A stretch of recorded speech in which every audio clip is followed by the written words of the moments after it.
So we're here speaking with Bill Buxton, Principal Researcher at MSR, and that's got to be one of the coolest jobs on the planet, right? Yeah, it's the best one I could ever find. Yeah. So what's it like being at MSR? You just come up with anything you dream up?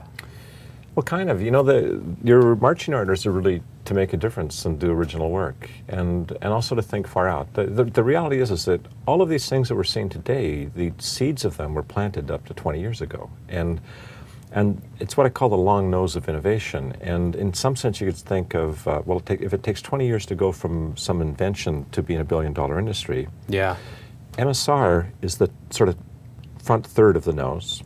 Things like office labs are in the middle, and the product groups are here at the base to actually do the productize when the hockey stick starts to go up in terms of revenue. And sometimes you fast track things, but like any other kind of investment, Microsoft has really a great commitment to having a balanced portfolio of the whole food chain of ideas, and so no, things aren't going to necessarily come out of the labs tomorrow. But every once in a while we get these nice surprises. But you see things like Surface and other things that are already emerging, and it's great because you have this fantastic ecosystem and in-house, and it's unique in the world actually. Yeah. So there's a little bit of a lag when you do R&D, for the benefits and the monetization to catch up with the work. But MSR, it's really the core of our mojo at Microsoft now. There's a lot of stuff starting to come out that they're making changes. Well, I guess it was last year it was the 15th anniversary, so that says that now's the time where it's going to start really pumping out, because you start to reap the investment of the last 15 years. I mean, we've already done so in the past, right? Yeah. But yeah, I mean, just to put some perspective on that, my group was doing multi-touch in 1984. That was before it came to. All this old is new again. Yeah, no, and this is really important. And people say, well, aren't you bugged that it's just coming out now? I says, well, no, actually, I'm frustrated. That's my job. Yeah, right? Yeah. But the fact is that it typically takes how long? The mouse took 30 years from the time it was invented in '65 until it became ubiquitous with the release of Windows 95. And it had been around before, just like multi-touch had been around, but it sort of hits the tipping point and starts to take off. Yeah.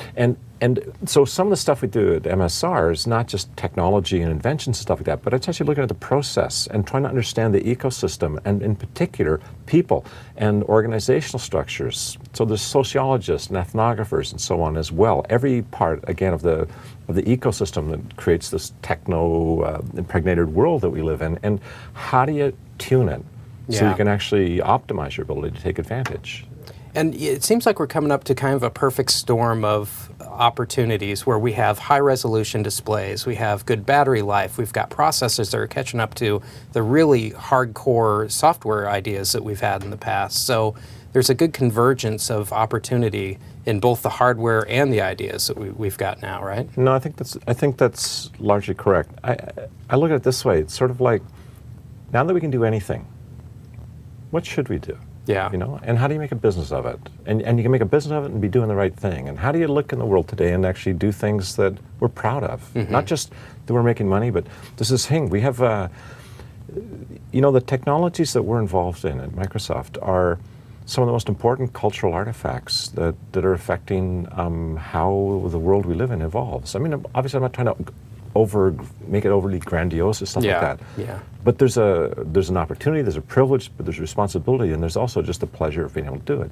But it also says, boy, with that, it's sort of like Spider-Man, that great that great power comes great responsibility. But we get to do it. Yeah. And we get to live it. And so we're really lucky, just all of us. And the neat thing is that MSR can't do it on its own. Any of the product groups can't do it on its own. And the most interesting thing to me about Microsoft and why I came here and refused to even interview anywhere else was that all of the pieces of the puzzle were here.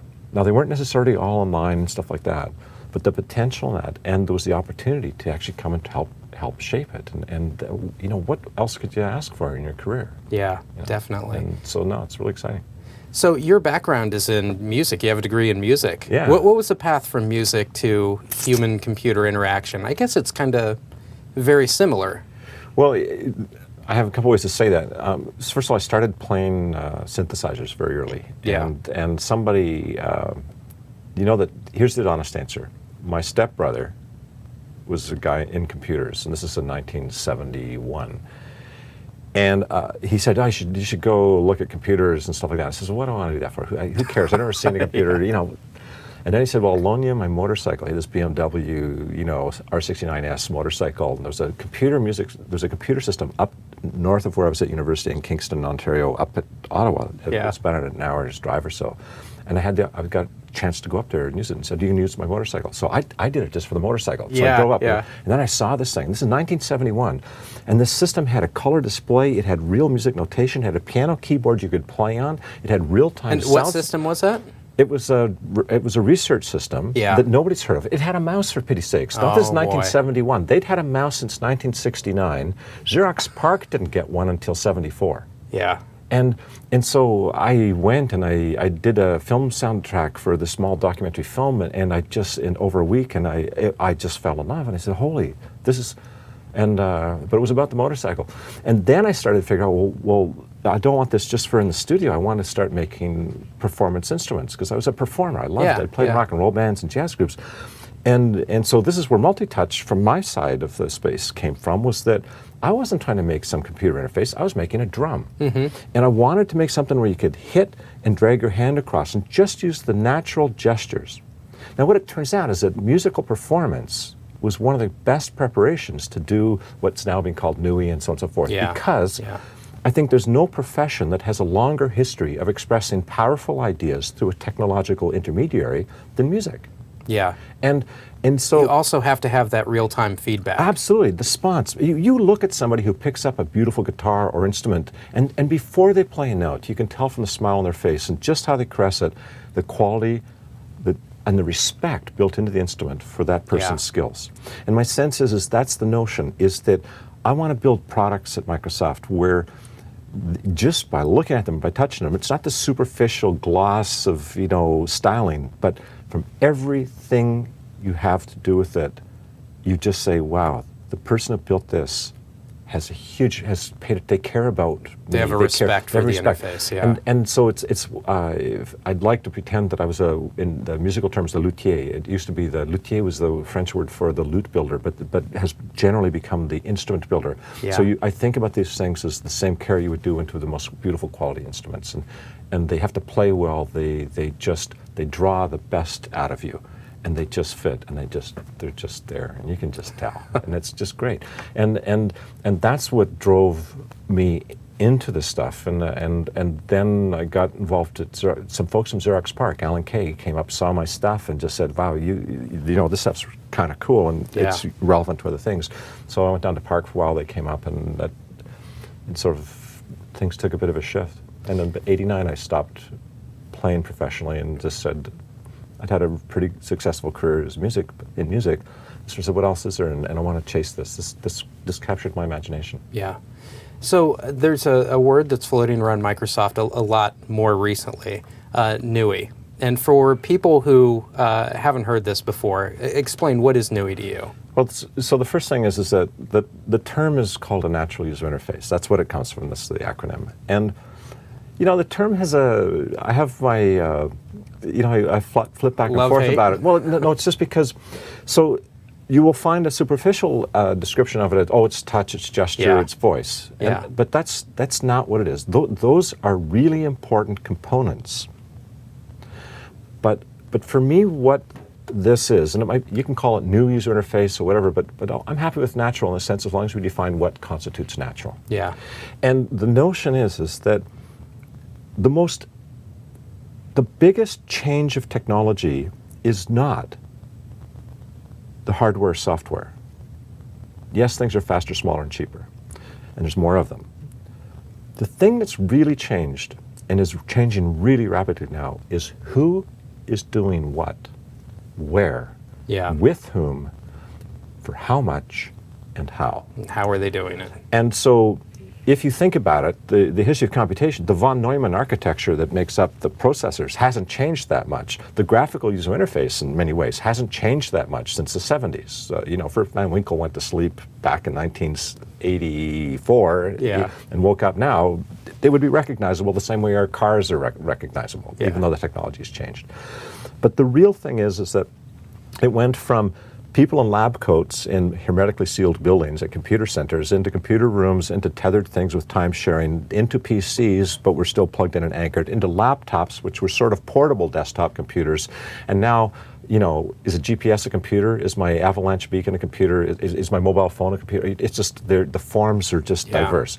So the technology is ubiquitous. And furthermore, it's in things that are small, embedded, and portable, like our watches, up to things, but it's also embedded in the environment that's stationary, that's not ours. And then we have relationships with these things. How do we deal with that? So, and the most important thing is not only is this diversity of what I call the society of appliances, they're in these different locations. And place has meaning. Like if I just come up to you, our relationship just changed, right? Yes. And the same in principle should be true with our devices, right? That how do relationships change by location? And it's all about real estate in cyberspace, if you want. It's location, location, location. So if there's a display on the wall some distance across from you, you might use that for pictures or weather. But if you walk up to it, your interface with that has changed. It should know that you want to use it now. Yeah, or where you are. And so, and what's interesting is that there's these.